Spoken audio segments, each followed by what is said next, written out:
¿Ya están a niveles prepandemia o todavía? No todavía, no todavía. ¿Y en cuánto calculas que sea, cuánto les falta recorrer para estar nuevamente lo que estábamos antes de la pandemia? Bastante. No solamente van a morir las que no tengan tamaño, sino las que no tengan una buena tecnología crediticia. Las tarjetas de consumo son el cáncer de la inclusión financiera. Si pudieras retroceder en el tiempo e impedir un momento de nuestra historia reciente, ¿cuál sería? La censura de Saavedra, creo que eso marcó Un punto de inflexión, ¿no es es un cierto? punto de Sí, inflexión. sí, coincido. Espero que todos los fujimoristas se arrepientan de eso siempre. Ujú, Creo que marcó un punto de inflexión terrible para el Perú, terrible. ujú.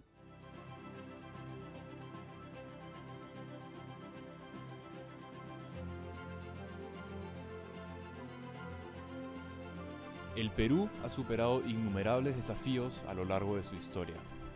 ¿Qué debe hacer para superar los actuales? Hola, soy Luis Miguel Castilla, director ejecutivo de Evidencia Instituto. Bienvenidos a nuestro podcast Propuestas del Bicentenario.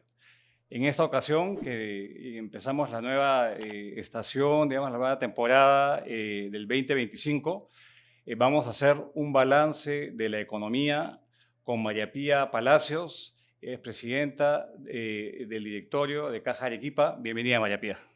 Muchísimas gracias por la invitación.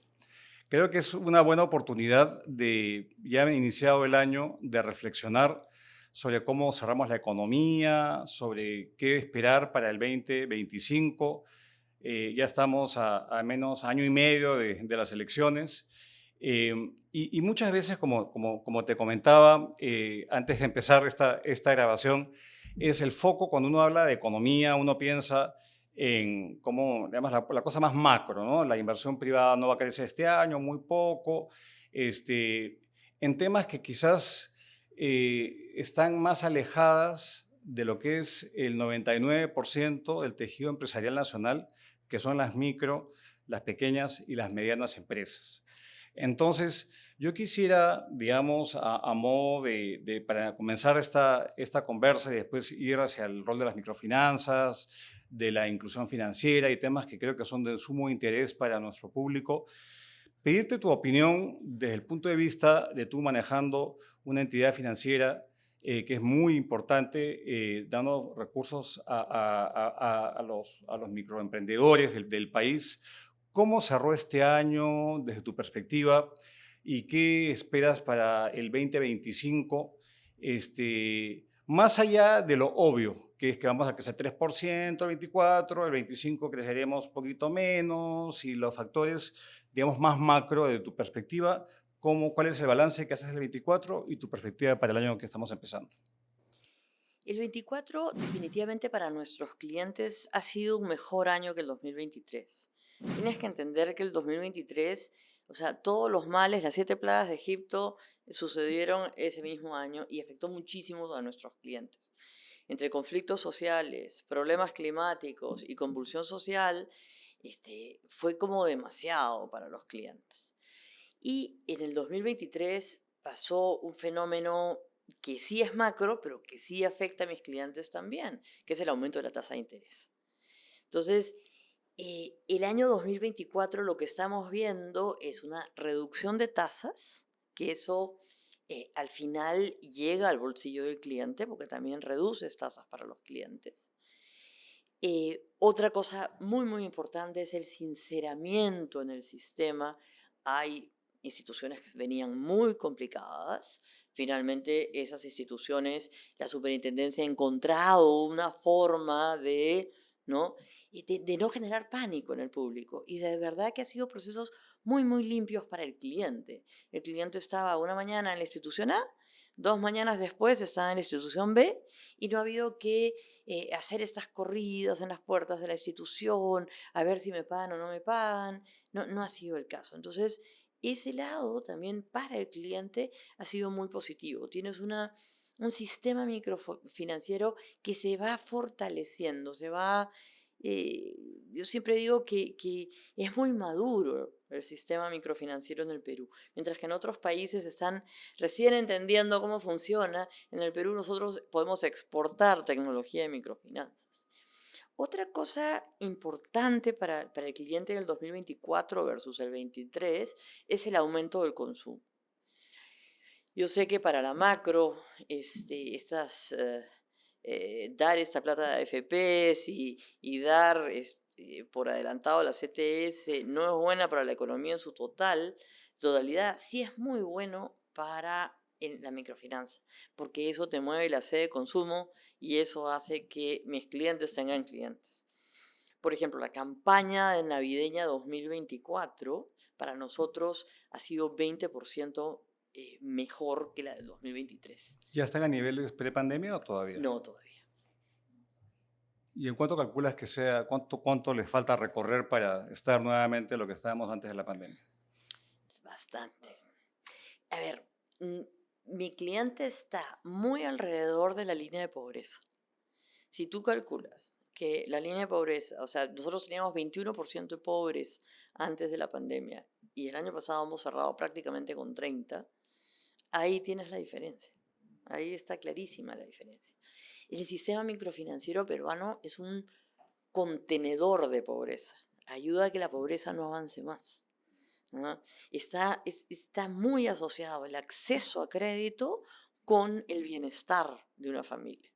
Entonces, el lograr que más personas tengan acceso es vital y el Perú ha avanzado muchísimo en acceso. Eso está mejor que la prepandemia, en acceso. El tema es no solamente que accedan, sino que usen. Ese ya es otro nivel, digamos.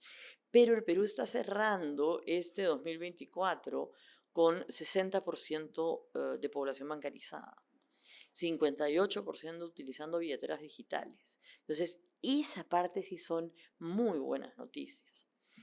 Para el 2025, nosotros consideramos que en nuestros clientes un buen primer semestre y un segundo semestre que no podría decirte. Entonces, ¿qué estamos haciendo con nuestros clientes? Empujándolos a que aprovechen la ola, ¿no? La ola que está viniendo del 2024, que aprovechen ese primer semestre del 2025, porque el segundo semestre del 2025 va a ser ya Hay electoral. mucha incertidumbre. No, yo coincido con lo que dices porque en parte la recuperación nuestra del país se debe al consumo privado. Acuérdame, en el 23 no hubo crecimiento del consumo privado y es más o menos 60% de la demanda interna. Y entre que la reducción de la inflación, finalmente, la mejora paulatina de los sueldos y bueno, estas inyecciones que has comentado a los trabajadores formales, eso ha ayudado a recuperar parte de lo perdido en los últimos años. Entonces, me parece, y coincido plenamente contigo, que una métrica de movilidad social es si pueden acceder a un financiamiento, ¿no? Eso es lo clave. Y hemos avanzado mucho, pero todavía creo que tenemos un camino a recorrer. Yo, cuando converso con entidades microfinancieras, con cajas, y el universo también de microfinanzas es bastante amplio y heterogéneo. Antes de entrar, digamos, ¿cómo tú describirías cuán heterogéneo es el sistema microfinanciero? Porque tienes la Caja Arequipa, que es la sexta entidad más importante financiera del país, pero después tienes muchas entidades hasta las cooperativas, que no sé si compiten con ustedes, que es otro mundo distinto, pero ¿cómo caracterizas tú al sistema microfinanciero en el país que tenemos hoy en día? Lo que pasa es que hay muchos sistemas microfinancieros, lamentablemente. Entonces, tienes una microfinanza avanzada, que son las 4 o 5 instituciones microfinancieras más grandes, y luego tienes una serie de instituciones que nacieron pues desde ONGs que se convirtieron en instituciones financieras, que no tienen, digamos, la masa crítica que le permita trabajar como el regulador exige hoy día. Entonces, las microfinanzas en el Perú se han ido sofisticando muchísimo. Y a ver, las primeras microfinanzas se hacían a través de estas famosas pymes que ya no existen, ahora ya todas convertidas a financieras. Y claro, tenías requerimientos de capital muy sencillos, todo era muy sencillo. En este momento una caja municipal tiene los mismos requerimientos que un banco, a nivel de compliance, auditoría, control, gobierno corporativo, es exactamente igual. Entonces, si eres una institución microfinanciera con 100 millones de colocaciones, no tienes la masa crítica para pagar ese aparato que soporte, ¿no?, toda la estructura que el regulador te exige y además asumir el riesgo que es mayor en el caso de una microfinanciera. Entonces, el sistema se tiene que consolidar. O sea, y con la adopción de Basilea III, eso se va a complicar aún más. Entonces, lo que deberíamos ver en el 2025 es más consolidación del sistema. Las entidades pequeñas van a tender a desaparecer por la misma naturaleza del mercado. Ujú. ¿Y cómo haces, por ejemplo, porque las cajas municipales tienen accionista principal o Único. ¿Mm? único la municipalidad, digamos, como su nombre lo indica?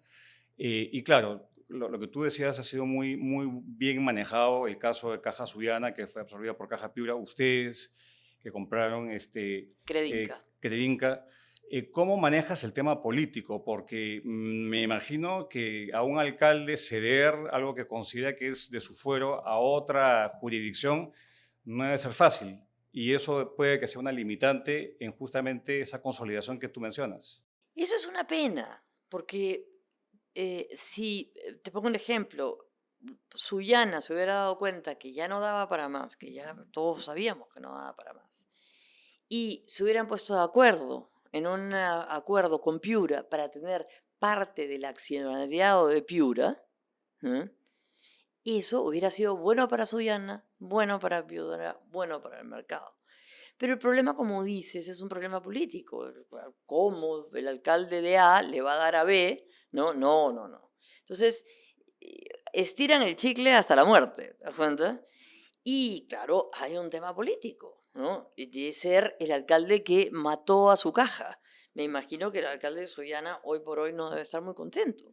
Me imagino. Claro, y lo mismo ocurre, por ejemplo, cuando en lugar de las utilidades, en lugar de, digamos, financiar obras de la municipalidad, tienes digamos, una regla de la super para poder tener que reinvertirlas para mejorar la capitalización. No, gracias a Dios existe Correcto, eso. pero para algunos, como ustedes, sí, pero para otros decían, no, me estás quitando plata a mi obra, ¿no? Sí, claro.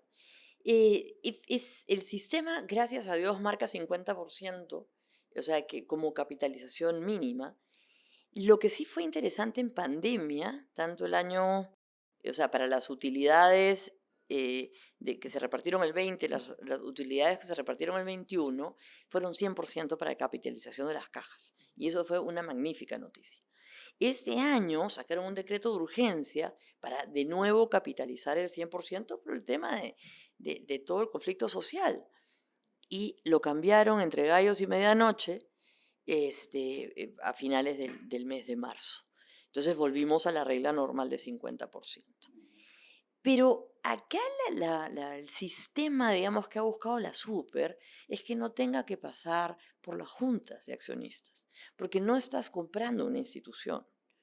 Lo que hace la super es escindir un bloque patrimonial y es como una compra de cartera. Entonces, la compra de cartera, ¿quién la autoriza? El directorio. ¿Y en base a qué? A base de un parámetro técnico que pone la superintendencia en la subasta y que tiene que ver con solvencia, que tiene que ver con liquidez, entonces no todas podrían participar. Te pongo un ejemplo. Paita no podría haberse comprado Suyana, ¿no? Porque Suyana era 20 veces más grande que Paita, entonces no. La institución que compra tiene que ser por lo menos 2 veces mayor en tamaño de activos que está comprando, lo cual tiene una lógica bastante buena. Entonces yo creo que la Super ha encontrado un sistema, bueno, siempre es doloroso cerrar una institución sin duda, pero yo te diría como quirúrgico, ¿no? Y el mercado lo ha tomado bastante bien. Así que vamos a seguir viendo ese proceso y nosotros desde las cajas municipales, eh, las que son grandes y solventes, estamos muy interesados en el proceso porque esa es una forma de digamos, mejorar tu posición de capital sin necesidad de recurrir a un inversionista, ¿no? El proceso de Credin, que ha venido con un bono subordinado de COFIDE de 40 millones, y para el caso de Piura, Suyana les vino con un subordinado de 200 millones. ¿Pero habría alguna restricción, por ejemplo, tomando en cuenta todas estas consideraciones técnicas, que no sé, que Caja Cusco compre una caja en Piura? Ninguna restricción geográfica, No hay. ninguna, Ok. ninguna, ninguna. Eh, Fue natural para Piura comprar Sullana. Ahí hay un tema de cultura, hay un tema geográfico que puede hacer sinergias y hacía sentido, ¿no? Eh, pero no hay ninguna restricción. Nosotros ya podemos operar a nivel nacional. En el caso de Caja Arequipa, nosotros teníamos 215 agencias antes de la operación de Credinca a lo largo y ancho del Perú, 5.500 trabajadores. Ahora lo que estamos haciendo es crecer en 25 agencias porque Credinca tenía bastante en las áreas rurales, tanto de Cusco y de Cajamarca, que nosotros no teníamos presencia. Entonces, de verdad que son carteras bastante complementarias. ¿Cómo ves que cerró el tema de la morosidad? Porque obviamente un ciclo económico recesivo, automáticamente la capacidad de estar al día, digamos, en los compromisos es complicado, ¿no? Eso ocurre en todo país, como todo ciclo crediticio. Pero la morosidad subió y obviamente ante eso, digamos, la regulación prudencial de la SBS y obviamente ustedes, me imagino, todos sus análisis de riesgo hicieron que un poco enfriar un poco el otorgamiento de créditos. ¿Ves que eso ya pasó? Yo, viendo alguna data, veía que esto afectó principalmente a las medianas empresas más que a las microfinanzas. ¿Cómo ves tú ahorita la calidad de la cartera? ¿La ves ya saneada o está en proceso de sanearse? ¿Cómo lo ves? Está en proceso. A ver, cosas importantes ahí. La cartera de microfinanzas también tiene pues premium, ¿no? Como toda cartera, ¿te das cuenta? Y Caja de Arequipa lo que tiene es su mayor colocación en los mejores segmentos de riesgo en cada una de sus carteras. Como tú dices, Mediana ha sido muy, muy golpeada. Y eso para que el público lo entienda.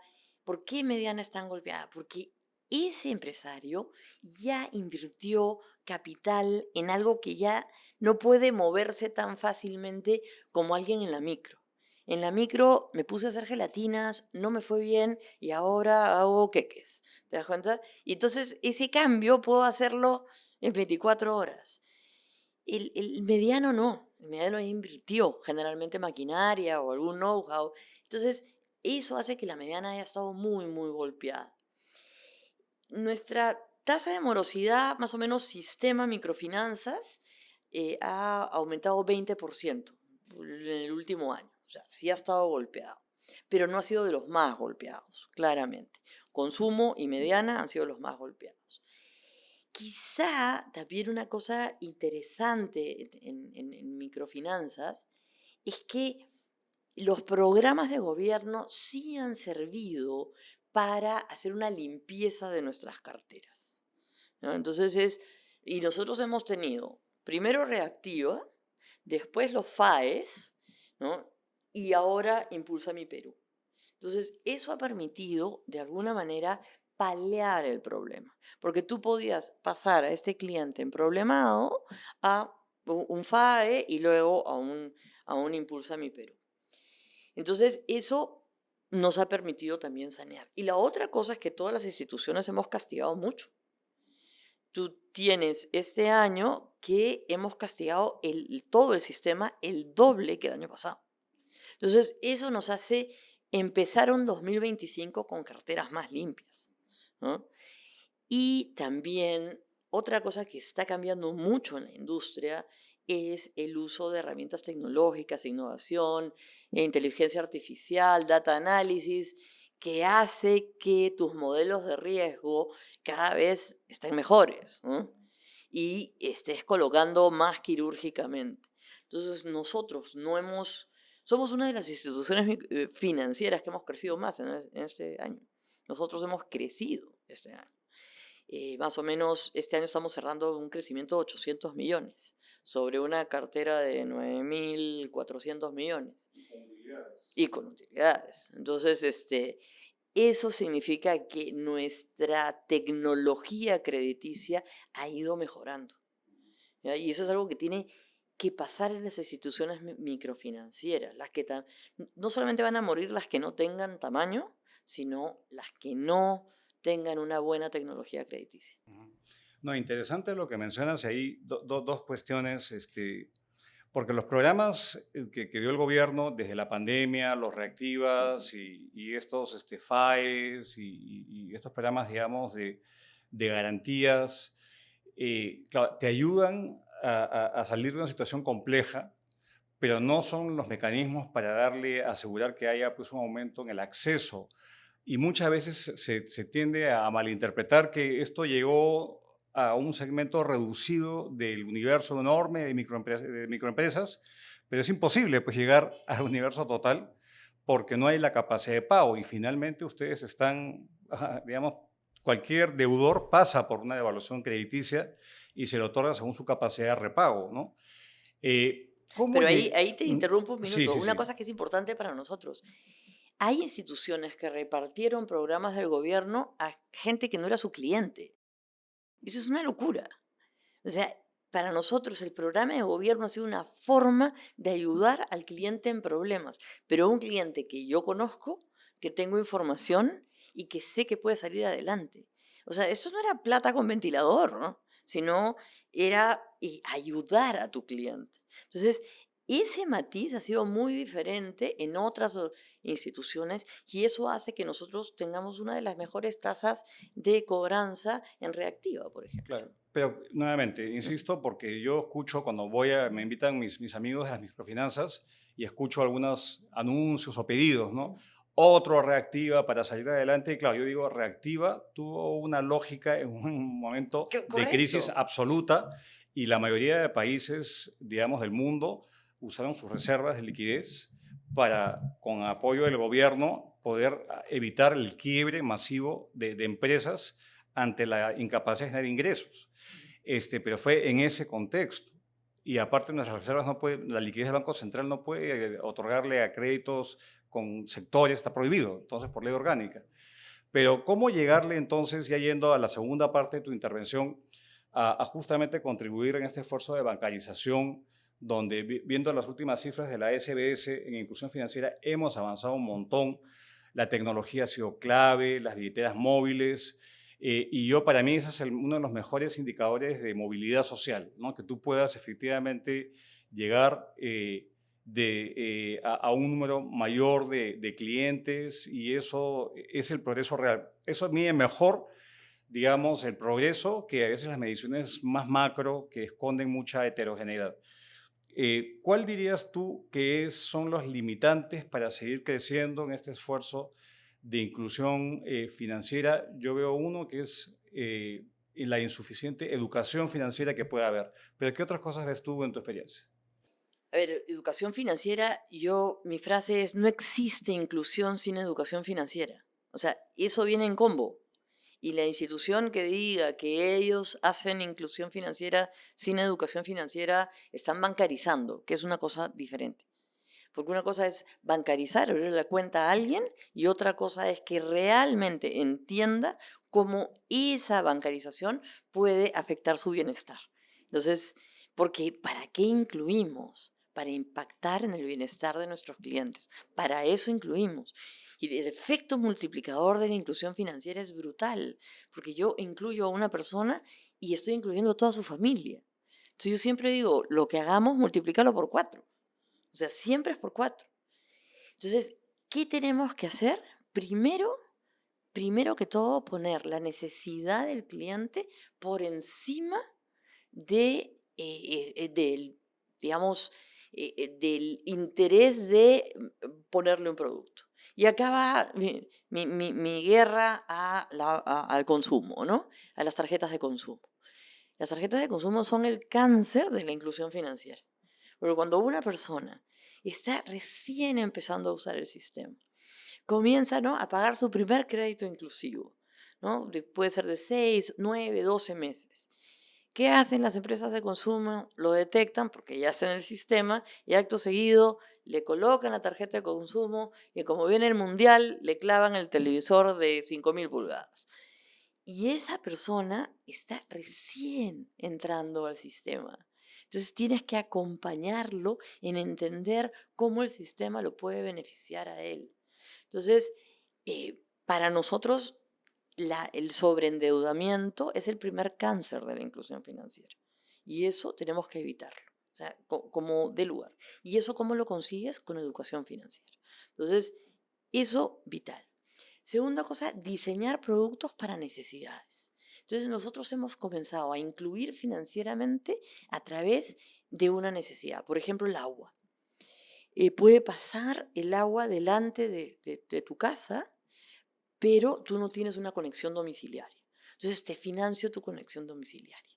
Entonces de repente no confías mucho en el sistema financiero o dices, oye, los bancos son muy caros, pero te estoy resolviendo un problema. Te estoy resolviendo el problema del agua. Y a través de su crédito, el nuestro se llama Agua Más, comienza a decir, oye, esta cosa del sistema financiero es una cosa buena para mí. Entonces prueba y se da cuenta que funciona. Puedes detectar también necesidades en grupos que están siendo marginados. Te pongo un ejemplo, los migrantes. Hace 2 años nosotros sacamos un programa para migrantes que se llama Bienvenidos. Al comienzo nos dijeron que estábamos absolutamente dementes, ¿no? Pero en el Perú tenemos entre 1 y 1,5 millones de migrantes. Ni siquiera sabemos cuántos tenemos. Entonces, eso era una población vulnerable que tiene que ser atendida. Entonces, diseñas un programa y con eso los atraes al sistema. Entonces, tienes que ir comenzando a buscar la necesidad. El 70% de las microempresas en el Perú están lideradas por mujeres. Por lo tanto, tienes que hablar en femenino. Entonces tienes que diseñar programas, tanto de capacitación financiera, que para nosotros se llama Calpawarmi, y productos como Supérate Mujer, que son créditos para mujeres a sola firma, ¿no? Que es un crédito inclusivo, es tu primer crédito, no importa que no hayas tenido nunca nada en el sistema financiero, pero nosotros te prestamos. Entonces, eso hace que la gente pruebe y de ahí se quede, se enganche y ya comienza a utilizar a través de la educación financiera los siguientes productos. Entonces, lo que hemos descubierto es que no, el producto no va primero, va la necesidad primero. Y entiendes la necesidad y sacas tu producto inclusivo. Nosotros ya tenemos 6 productos inclusivos. Otro producto que para nosotros es importante y ha sonado mucho esta semana, Caja Construye. Un cliente que ya es cliente mío a través de estos créditos inclusivos, pero ya es un microempresario o un pequeño empresario y quiere mejorar su casa. Porque la vivienda suele ser también el centro de operaciones de su negocio. Entonces, le quiere poner techo, le quiere poner piso, le quiere agregar un cuarto, y eso en el Perú no constituye un crédito hipotecario. Entonces, no hay forma de darle en el sentido tradicional del crédito hipotecario. Entonces, nosotros diseñamos un producto que se llama Caja Construye, que es para el mejoramiento del hogar, ¿no? Súper interesante lo que mencionas. Tres ideas, tres temas vinculados a lo que estás diciendo. Lo que y coincido, ¿no? Este tema de inducir, digamos, al sobreendeudamiento para consumir ciertas cosas, de cierta forma condujo al Congreso a aprobar pues, una ley contra la usura que ponía topes a las tasas de interés que felizmente está en vías de ser desmantelada. Ojalá que Seguimos esperando. la segunda votación ya pasó la primera, pero eso le hizo flaco favor, digamos, porque según la propia SBS, el Banco Central, hay muchos que salieron del sistema justamente por esa ley mala vida, ¿no? El BCR calcula 500.000 peruanos que salieron del Imagínate, sistema. imagínate. Pero entonces yo creo que eso es bien importante, saber diferenciar, digamos, cuando tú dices, yo me dedico el crédito de consumo, ¿para qué? ¿No es cierto? ¿Y qué tipo de entidad y qué tipo de regulación tiene? Porque hay algunas de las tarjetas de crédito famosas estas que le hacen flaco favor a todo el sistema, Y uno lo ve cuando va a Estados Unidos, ¿no? Uno vive allá y si has vivido allá, ves que te ofrecen pues todas las tiendas, tu tarjeta para poder consumir y te enganchas y acabas ahogado de deudas. Y lo mismo ocurre, digamos, en nuestra escala con ese tema. Pero yo quisiera ahorita hablar de dos cuestiones que creo que son fundamentales, porque así como estamos viviendo una recuperación paulatina, digamos, de las microfinanzas, de la economía, por lo menos hasta un año, se está recuperando y ojalá aproveche la viada de esta recuperación, estamos viviendo un problema social muy grave que es la ola de delincuencia y extorsión. Nosotros en Videncia estamos trabajando en tratar de cuantificar qué significa ese costo de la extorsión, de la inseguridad en la base de la pirámide. Entonces, tú como tienes que lidiar con el sector de los microempresarios, ¿cómo ves que esto les ha afectado a ellos, su capacidad de repago? ¿Cómo ves la afectación a este segmento con digamos, con una ola imparable que creo que está mermando la liquidez de grandes segmentos de la población? Mira, nosotros venimos hablando del tema de extorsión y del tema de la violencia hace 2 años. Desde que soy presidenta hablo de eso. Pero antes era como hablar en el desierto. ¿No das cuenta? No, eso como no me toca a mí. Recién cuando empieza en Lima y comienza a afectar allá a mucha gente, la gente comienza a decir, oye, eso también me toca a mí. Y es transversal, pero tiene un mayor impacto en la población más vulnerable, porque no tiene quien la defienda. Nosotros calculamos en micro que 1 de cada 2, o sea, el 50% de nuestra cartera viene siendo extorsionada. O sea, claramente el día de hoy. Entonces, esto tiene un profundo impacto, ya tiene impacto en nuestros modelos de riesgo. Hemos tenido que incorporar esa variable en los flujos para evaluar transporte, por ejemplo, que es un sector muy, muy afectado, construcción, ¿no? También comercio. Entonces, el año pasado, el 2023, la Asociación de Bodegueros del Perú declara que hay 13.000 bodegas que han cerrado en el Perú por temas extorsivos. Entonces, esto es un problema que afecta profundamente al segmento del pequeño y el microempresario. Y lamentablemente en otros países, pues, tú sabes que nosotros compartimos mucha tecnología de microfinanzas a través de nuestras alianzas. Tuve la oportunidad de estar en Honduras y hablaba con el gerente de riesgos de una institución financiera y me muestran una tabla que decía impuesto de guerra. Y yo estaba pensando, ¿y Honduras con quién está de guerra? Y no, entonces decía, no, los primeros minutos me quedé en silencio hasta que no pude más y pregunté, oigan, ¿y el impuesto de guerra? Entonces uno miraba al otro y ya me contaron, ¿no? Entonces me dijeron que era la tabla, que ya la extorsión tenía tasas. Entonces, si tú eras un bodeguero en Tegucigalpa, eras 3%, pero si eras un transportista de San Pedro de Sula, era 10%, y la tabla se incorporaba al modelo de riesgos que tenía ese banco. Hacia eso estamos caminando, claramente, porque lo vamos a tener, desde el punto de vista de riesgos, lo vamos a tener que incorporar. Y eso es un sobrecosto para también el cliente, porque tú sabes que a más riesgo, más tasa. O sea, entonces ya está afectando hace rato a nuestros clientes. La diferencia es que no hablábamos del tema, ¿no? Yo te lo digo con sinceridad, hace 1 año y medio hice una presentación en Confide y les hablaba del tema de la extorsión. Ni idea, no tenían ni idea, les estaba hablando algo nuevo, ¿no? Y Cofide es un fundador muy importante para las microfinanzas. Entonces, eh, qué bueno que se haya convertido en un tema nacional, qué bueno que se esté investigando. No puede ser, por ejemplo, en el Perú, que el gota a gota cobre tasas de 500% y tenga el éxito que tiene. Y poco o nada se hace al respecto. Poco o nada se hace al respecto. No, más bien pone el Congreso una ley para topes de tasa de interés, desconociendo que hay una real competencia. Mi real competencia en microfinanzas no es otra institución microfinanciera regulada.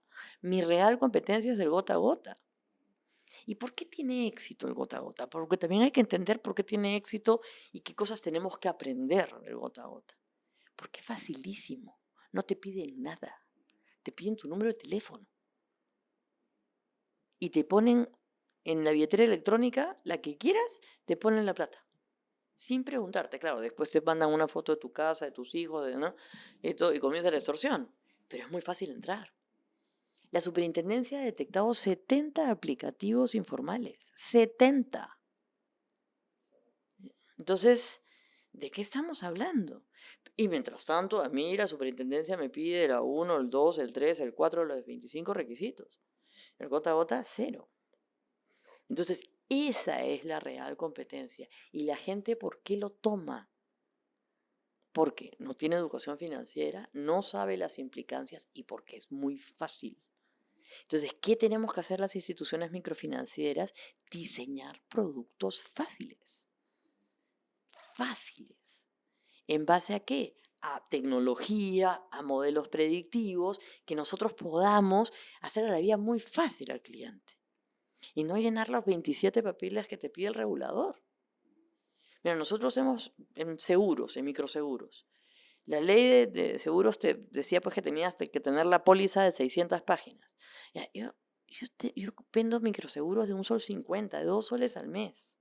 Hemos logrado, y el regulador, con las compañías de seguros, el regulador y nosotros, hemos trabajado para que ahora las pólizas sean una hoja A4, que tiene 2 frases, lo que cubre y lo que no cubre. Ya está. ¿Te das cuenta? Porque tiene que ser sencillo. Esa sencillez del gota a gota es la que las instituciones microfinancieras tenemos que aprender y tenemos que entender y ofrecer lo mismo. Bien regulados, con buena tecnología crediticia, pero esa sencillez. Y la otra cosa es que el empresariado peruano y el sistema financiero peruano no tiene no nos quieren. Tenemos que admitirlo, no nos quieren. ¿Eh? Y los microempresarios tienen, a nivel de aceptación del público en general, 60%. Y la gran empresa, los grandes empresarios, 20%. Entonces yo escribí una columna hace unos meses que decía, ¿qué tenemos que aprender las grandes empresas de la microempresa? Su cercanía, su veracidad, su simpleza. ¿Eh? Y eso tenemos que nosotros también ponerlo en la gran empresa para que vuelvan a confiar en nosotros. Hay un tema de desconfianza al sistema, ¿no? Piden mucho papel, señorita.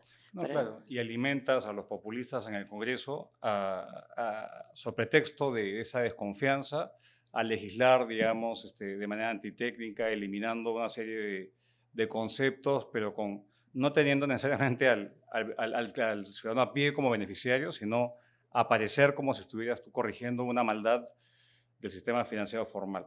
Un tema que yo quisiera también comentarte, preguntarte, María Pía, tiene que ver con, claro, la inseguridad está asociada a economías ilegales que están avanzando en el país y uno ve compliance y uno ve, digamos, los compromisos que hay que, digamos, todo lo que hay que pasar para asegurar que un receptor de tus recursos, pues, no sea un narco, no sea un minero ilegal, no sea un delincuente. Dan PLAFTA, control de terrorismo, de financiamiento de terrorismo, lavado de activos. ¿Cómo crees que está la tecnología, digamos, de ustedes para aplicar la regulación en contra de esto? Porque yo siento que cada vez más estas economías, digamos, controlan más territorio, hay mucha más gente que depende de estas fuentes ilícitas de ingresos y finalmente tú, sin saber, puedes estar extendiendo productos a ese tipo de clientes, ¿no? ¿Cómo lidian con eso? Bueno, nosotros nos lo hemos tomado muy en serio, ¿no? Nosotros ya tenemos implementados ARAS. Entonces tengo una lista de exclusión. ¿Qué cosas son salas para que la gente sepa? Es una lista de exclusión, Ok. ¿ya? Que son actividades que están relacionadas con esas economías que nosotros no financiamos. Entonces la señora tiene en la selva, al lado de una explotación de minería informal, porque si les dices ilegal también te miran feo, pero la señora tiene un bar que trabaja con niñas menores y tiene trata de blancas. No financio el bar. Señorita, para que me financie mi cerveza. No, señora, no le financio su cerveza. ¿Por qué? Porque eso está en la lista de exclusión. Y hemos entrenado a todo nuestro personal a lo largo y ancho del Perú en las listas de exclusión. Luego, otra cosa que nosotros hacemos mucho es revisar, tenemos agencias de mayor riesgo. Entonces, las agencias que están en el Braem, por ejemplo, es un ejemplo, o las agencias que están en la parte de selva de Cusco, ¿no? Que son zonas claramente que tienen un nivel de riesgo mayor, esas tienen un nivel de control distinto a la agencia de Rivera Navarrete, claramente, ¿no? Y ahí le vas a aplicar toda la parte de compliance, todas tus oficialías de cumplimiento, visitas en campo, visitas a clientes. Se hace muchísima visita a clientes, especialmente en esas agencias. Entonces, claro, todo eso cuesta, ¿no? Entonces, eh, hacer bien las cosas cuesta mucha plata, pero hay que hacer bien las Claro, cosas. no queda otra. No queda otra. Claro, y lo mismo debe ser, digamos, cuán vulnerable está uno a los ciberataques, ¿no? Porque hemos visto que el sistema financiero a nivel global cada vez gasta más recursos en defenderse ante digamos, vulneraciones a su ciberseguridad. ¿Ustedes han visto un incremento de los recursos que tienen que asignarle, digamos, a este tipo de cuestiones? Sin duda, sin duda. En ciberseguridad, en el sistema financiero, la frase es, no es si te van a atacar o no, es cuándo te van a atacar. O sea, esa es la premisa con la cual tienes que trabajar. Nosotros trabajamos con proveedores de clase mundial, seremos una caja, digamos, pero eh, tenemos los mismos proveedores que los mejores bancos del mundo. Y ahí sí tienes que salir afuera y ver lo mejor que esté ocurriendo. Lo que estamos implementando ahora ya es la introducción de inteligencia artificial digamos, en tu seguridad, ¿no? La inteligencia artificial te puede ayudar a descubrir patrones, por ejemplo, ¿no? Mucha data analytics para eso. Gracias a Dios, Caja, antes de la pandemia, en el año 2018, implementó Caja Lab. Somos la única caja que tiene un laboratorio de innovación y parte de los temas de innovación no solamente es en el desarrollo de productos o de cara al cliente, sino también tienen que ver con desarrollos de seguridad. Ujú. No, súper interesante y no queda otra porque es un riesgo muy grande, ¿no? Y cada vez mayor y que va a consumir muchos recursos. Eh, para ya ir redondeando y antes de entrar, digamos, a la parte, digamos, más prospectiva de nuestra conversa, es cómo ha sido el proceso de absorción de Credinca. Digamos, ¿ya se dio o todavía están en proceso, digamos, de absorber esa Como cartera? dirían los gringos, nice and easy. Nada es tan easy, qué Nice bueno. and easy. A ver, es un bocado chico para el tamaño de caja, ¿no? Estás hablando de una cartera, al final, muertos y heridos, 300 y pico millones, contra 9.400 millones de activos que nosotros manejamos ahorita. Entonces, es una cartera pequeña. Y además, bastante complementaria a la cartera de caja. Nosotros ganamos la licitación el 20 de septiembre y el 2 de octubre estábamos abriendo las agencias. De las 52 que tenía Credinca, hemos abierto 25, porque hay unas que están literalmente una al lado nuestro, entonces no vamos a abrir esa agencia, evidentemente. Em, y, digamos, a nivel de reclamos ha sido bajísimo, bajísimo. Y más bien es esta figura de estamos mejor con usted, señorita, ¿no? Al final, cuando hemos recabado lo que la gente dice en las agencias, ¿no? No, esto es más grande o esto es mejor, estamos mejor aquí. No hemos tenido ninguna corrida, ni ninguna nada. Estamos en un proceso, para que el público entienda, nosotros recibimos esta cartera, activos y pasivos, pero se tiene que hacer una valorización posterior porque, digamos, hay un precio base que pone la superintendencia, pero podría no ser en realidad, y entonces se manda a hacer una valorización a través de una Big Four y en un plazo de 180 días después de la compra, digamos, se cuadran cuentas, ¿no? Oye, superintendencia, usted me dijo, no sé, que en las bóvedas había 1 millón. No, fíjense, en las bóvedas había 500.000. Ya, son 500.000. Entonces, cuadras tus cuentas eh, y ¿quién cubre la diferencia? El Fondo Seguro de Depósito. No los clientes, no, es el Fondo Seguro de Depósito.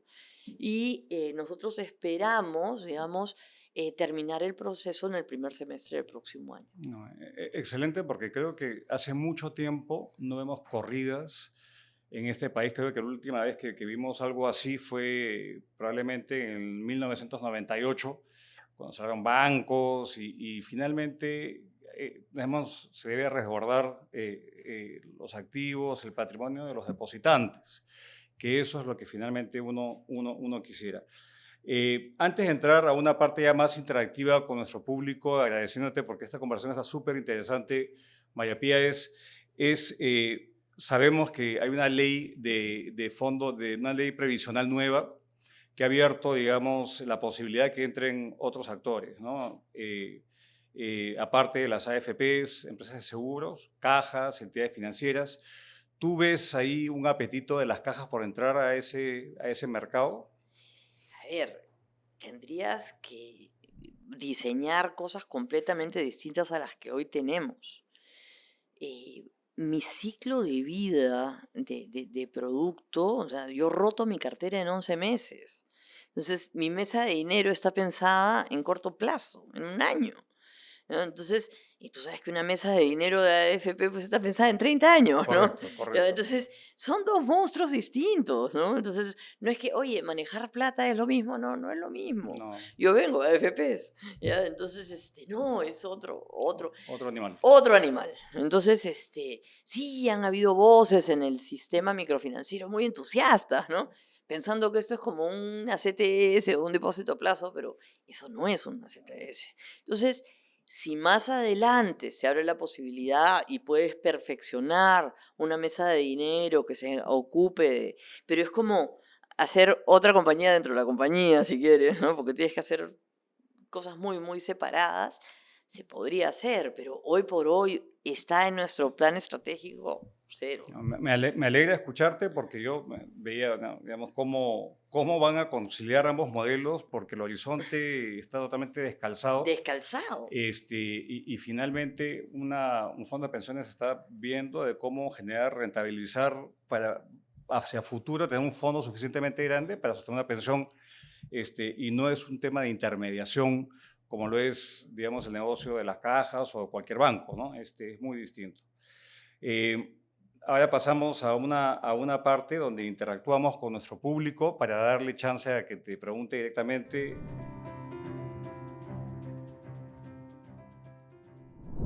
Y acá quisiera hacerte una pregunta que nos hacen. Dice, ¿qué hace que las personas incurran en préstamos gota a gota o a través de aplicativos dudosos, en lugar de ir a una caja o microfinanciera? Ya hemos conversado un poquito de Poquito. esto, pero ¿qué le Lo responderías? más importante que hace la inmediatez. Necesito 100 soles para ahora las 3 y me dan 100 soles para ahora las 3. Y sin preguntarme nada. No me piden ni mi DNI. Entonces, eso atrae, sin duda que atrae. Y la otra cosa que también es importante es esta desconfianza que se ha generado en el sistema formal, seguros, AFPs, sistema financiero. Eso es un tema, es un mea culpa que tenemos que hacer desde el sistema financiero. Es cómo nos acercamos al cliente de la manera más transparente, simple, sencilla y también el regulador. ¿No? Nadie lee, pues, ¿tú lees tu póliza de seguro de 84 páginas? No, yo tampoco, pues. Entonces, pero la regulación marca que tienen que tener las 84 páginas. Entonces, tenemos que romper un poquito de paradigmas en el sistema. Se pueden hacer pólizas de 1 página. Ya lo hemos demostrado.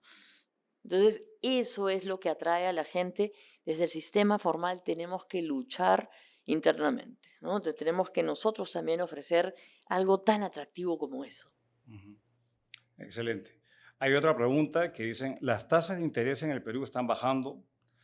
Antes, por un depósito a plazo, podía ganar hasta 8%, ahora 4%. ¿Qué expectativas hay sobre las tasas de interés para el 2025? Uy, esa es la pregunta del gran bonetón. Antes de Trump tenía una visión clara, pero ahora con Trump ya no tengo una visión clara. Nosotros esperábamos que la Fed siguiera bajando tasas de interés y eso era lo que, digamos, el mercado y todos esperábamos. Pero ahorita con Trump diciendo que va a deportar a todo el mundo, diciendo que le va a poner aranceles a China, lo que esperamos es una presión inflacionaria en la economía de Estados Unidos y eso podría hacer retroceder a la Fed en su intento de bajar tasas. Cualquier banco central no baja tasas para después subirlas, ¿no? O sea, eso es una lógica, lo aprendes en Monetaria uno. No, ya no creo, o sea, nadie lo sabe, pero digamos, estamos previendo que no haya una disminución mayor. eh, Quizá podrías estar hablando de 50 básicos, ¿no? Pero no más que eso. Entonces, vamos a estar estabilizados en tasas altas para lo que el mercado está acostumbrado, ¿no? Correcto, correcto. Y si tú ves incluso los bonos de a 10 años, también ya ha habido, ya es otra proyección Sí, no, distinta, ya asimilaron el golpe. mucho mayor de lo que teníamos antes, hace un par de meses, ¿no? Ahora entramos a una sección, digamos, para conocer a la María Pía Palacios, no banquera, sino más a la persona, pero nada personal, todo es así bastante inocuo, no te preocupes.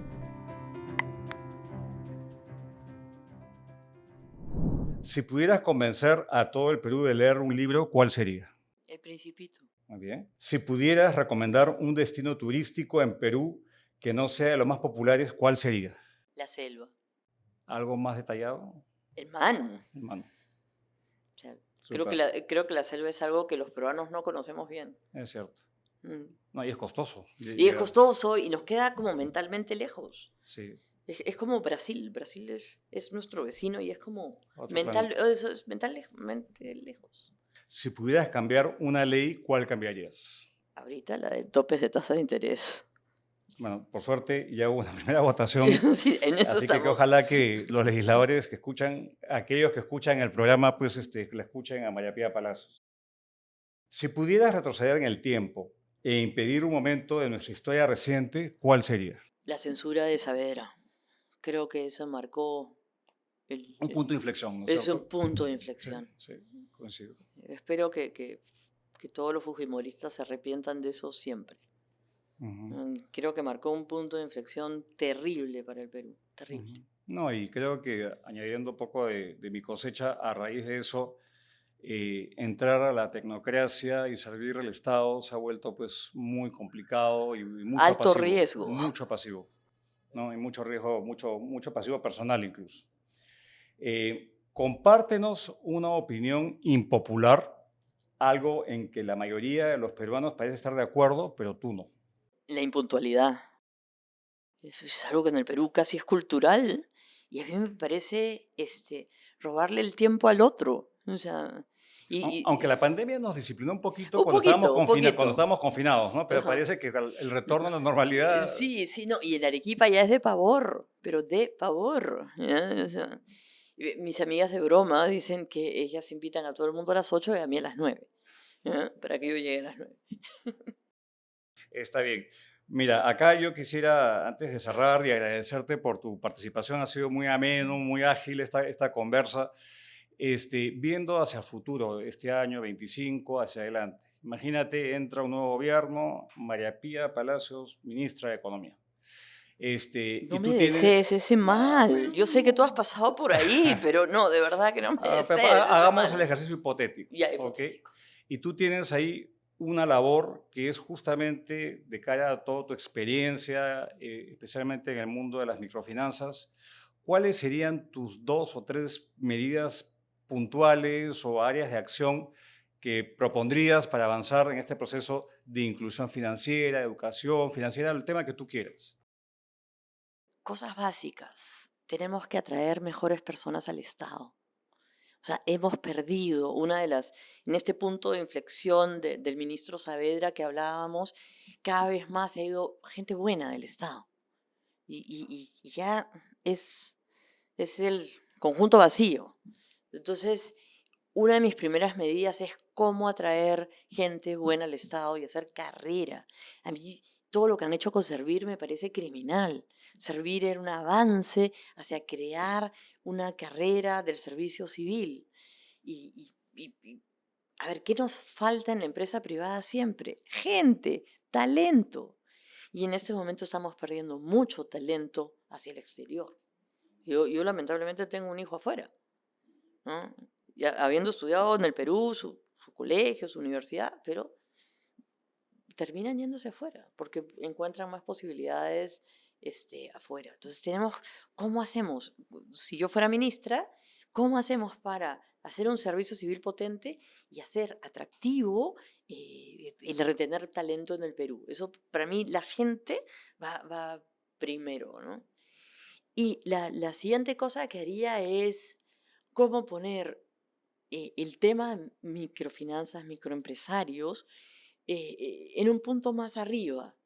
Una de las cosas que a mí me ha pasado desde que soy presidenta de Caja Arequipa y vocera de Caja Arequipa es el poco espacio que había sobre microempresa y microfinanzas en, no sé, los periódicos o de gestión, ¿no? No se habla de microfinanzas. La microempresa en el Perú da trabajo a 8,5 millones de peruanos. Malo, bueno, lo que tú quieras, pero da trabajo, hace que la gente coma y es responsable del 17% del PBI. Creo que la microempresa en el Perú se gana un espacio en la mesa de conversación y no tiene espacio. Entonces, esa sería mi otra medida, o sea, es cómo traer a estos microempresarios eh, no con fines políticos, sino con fines de cómo empujarlos más para... ¿no? El problema con estas asociaciones de microempresarios que terminan siendo la cancha política de algún político de turno, y eso es de pavor, ¿no? Que no hacen lo que deberían hacer, que es capacitación, por ejemplo. ¿Cómo mejoramos competitividad? Esa debería ser la discusión. Entonces, esas serían mis medidas. Ya. Y a ver, una como arequipeña, porque mucho, digamos, no puedo dejar de preguntar, arequipeña y orgullosa arequipeña, ¿cómo acercamos Lima con el resto del país? E incluso, ¿cómo acercamos la ciudad de Arequipa con el resto de Arequipa, por ejemplo? Porque a veces se repite Sí, ese el centralismo se el centralismo se repite. repite a nivel, digamos, territorial. ¿Cuál sería, digamos de tu experiencia de vida, cuál sería algo que se debería hacer? Repensar la descentralización. ¿Qué cosa hacer, A ver, digamos? la descentralización es un desastre, de nuevo, por el tema de talento. Si el Ministerio, no sé, de Economía no puede atraer talento, ¿te puedes imaginar el gobierno regional de Ayacucho? O sea, el problema es talento y la mejor gente no va al Estado. La gente va al Estado a robar, ¿no? Entonces, ¿cómo cambiamos eso? No solamente desde el gobierno central, sino también desde las regiones. ¿Y cómo sí replicamos cosas que se están haciendo bien? O sea, si tú vas, ¿por qué Arequipa como ciudad es el eje de la macrorregión sur? Porque sí tiene clases medias, sí tiene líderes haciendo cosas por su ciudad. O sea, ¿quieres un buen ejemplo de una minera impactando correctamente a su entorno? Mira lo que ha hecho con el agua Cerro Verde. O sea, es clarísimo. Esos modelos del trabajo público-privado, oye, cómo nos sentamos a pensar cómo solucionar problemas de la gente, y un problema de la gente en el agua, entonces solucionémonos. Es lo mismo que nosotros pensamos en microempresa. ¿Cómo le soluciono a la señora que no tiene acceso a crédito? ¿Cómo le soluciono el problema al migrante? ¿Cómo le soluciono el problema del agua? Entonces, es poner a la gente primero. El problema es que diseñamos políticas de Estado y se diseñó toda la descentralización sin poner a la gente primero. Yo vivo en Arequipa hace 32 años.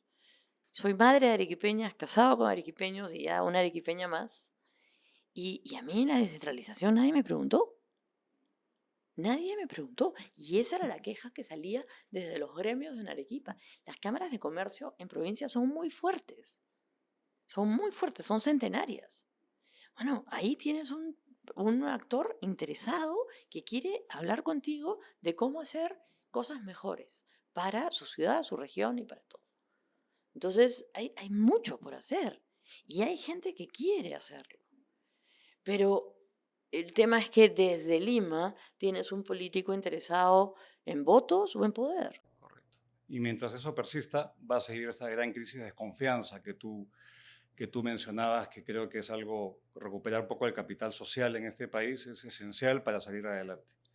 Bueno, yo quería agradecerte, María Pía, ha sido una conversación súper entretenida, nos has dado una visión, nos has hablado de poco de todo, así que no sé si tú quisieras de dirigirle un saludo final a nuestro público, esta es la oportunidad. Nada, muchísimas gracias por la invitación. Eh, es importante que aprendamos de nuestro país, que aprendamos del otro. Una de las cosas que nos pasa, claro, yo tuve todas las oportunidades de la vida para estudiar, he podido hacer una estupenda maestría, he podido tener el acceso, pero hay otros peruanos que no tienen ese acceso. ¿Cómo puedes impactar tú en tu propio entorno, en tu propia cadena productiva? Es algo que podrías hacer la diferencia y eso es lo que hacemos en microfinanzas, es cómo podemos impactar y maximizar el impacto para que eso implique bienestar para más peruanos. Excelente. Bueno, muchísimas gracias. Esta ha sido la edición que inauguramos el año de nuestro podcast Propuestas del Bicentenario. No se olviden de visitarnos en nuestras redes sociales y nos veremos en una próxima edición. Muchas gracias.